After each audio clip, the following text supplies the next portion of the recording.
Recently, courts across the country embarked on the process of handling election petitions filed by aggrieved politicians in the just concluded 2020-2021 general elections. This year's general election registered 155 election petitions compared to the one of 2016 that recorded 116 petitions. But what does it mean when a country registers many electoral petitions? The court takes priority when it comes to election petitions. So all other cases are put to a stop because the judges are handling election petitions because they have a timeline to actually achieve those, to handle those cases. The direction of one, voter education preparedness of EC and the honesty of the citizenry down there.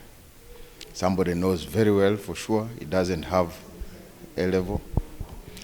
He doesn't have A-level, but goes ahead to manipulate his way, and he nominates himself knowingly that on the background he doesn't qualify. And what gives him hope is that we are in a country where corruption can allow windows to be open. He goes thinking he can buy his way up to the end. At the end of the day, people get to know, and you'll appreciate that aspect of corruption, bribery, education in court is a very serious ground where members lose.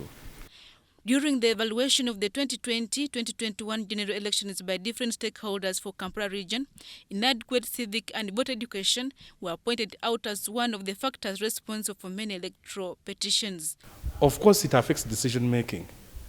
If somebody votes because he has been presented with a ballot paper, that tells you does not even have a second thought or a judgment. He wants to go and do his other errands. He just ticks and ticks. That's why people would find you and say, when are we voting? You say, no, but the other day when you are voting, I was, hey, you mean that was your election? So that really affects the outcome of an election, yes.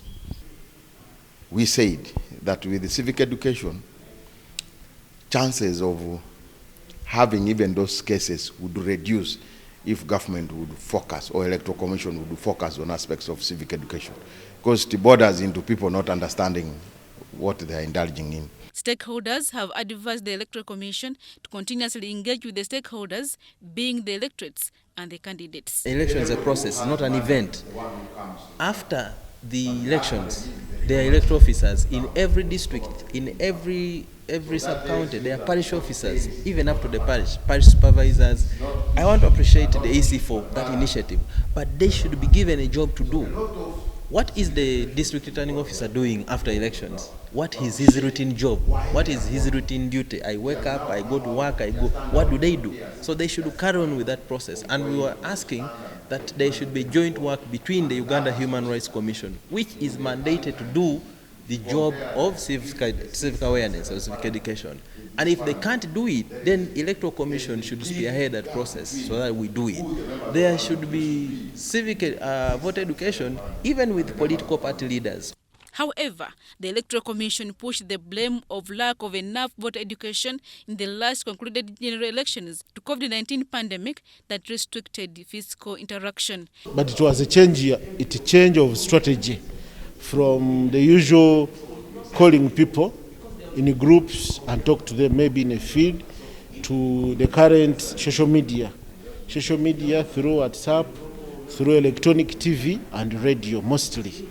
Because of the pandemic, could not allow us to interact and talk to people, then they fire questions. So because of that shift from what the people have been used to what we used, some people were not aware. That one posed a challenge. Another area of concern raised by stakeholders is the mismatch of particulars and the symbols of candidates. The hearing of electoral petitions is provided for under Section 36 of the Parliamentary Elections Act. Adiana Kote and Helen Gzamba.